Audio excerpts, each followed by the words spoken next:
In this example, we're going to calculate the linear correlation coefficient, and we have x, y ordered pair data. So the first set is, or the first ordered pair is 1, 3, then 0, 1, 5, 15, 2, 6, and 3, 8. So in order to calculate the linear correlation coefficient, we're going to set up a table, and we're going to have to calculate the sum of the x's, sum of the y's, or the total of those rows.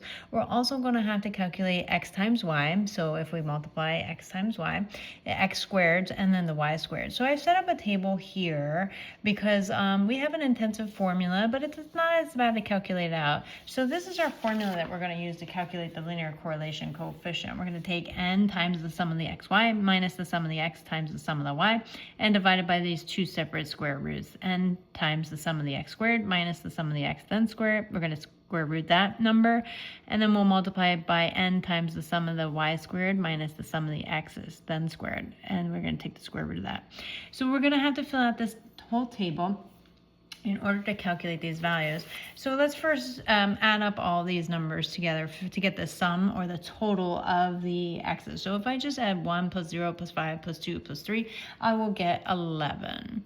And then if I do the same thing on the y's, 3 plus 1 plus 15 plus 6 plus 8, we're going to get a total of 33, just adding those numbers across the row. Now in this, we want to calculate x times y because we're going to need that in this numerator here.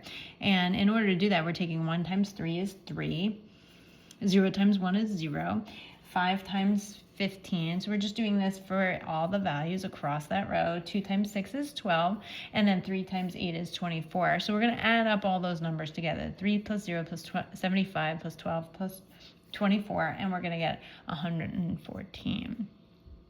So that's going to be the total, the sum of the x times y.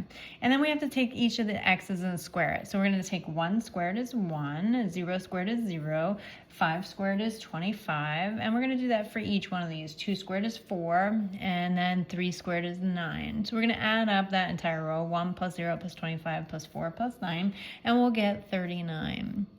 And then we're going to do the same thing on the y's. We're going to square each one of the y's. So each one of these numbers, we're going to square it. So 3 squared is 9, 1 squared is 1, 15 squared is 225, 6 squared is 36. So make sure you're on the row, the correct row. 8 squared is 64.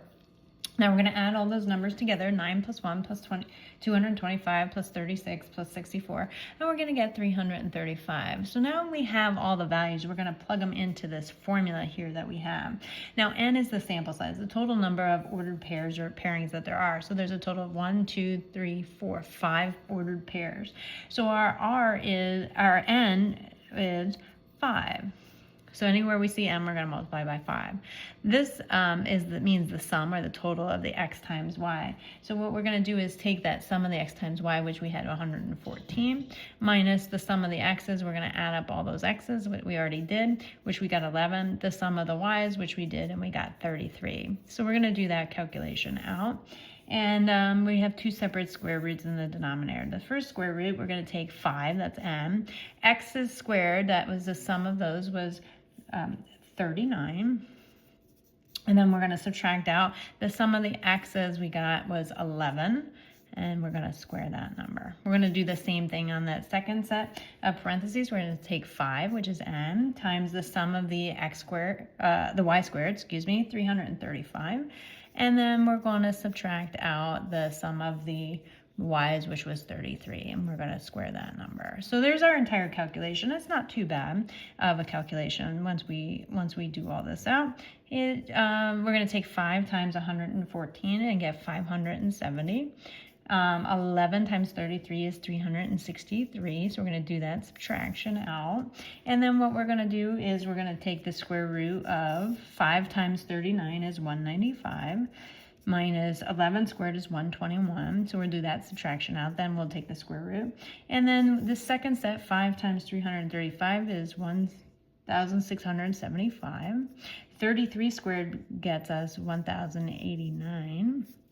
So we're going to do out that calculation.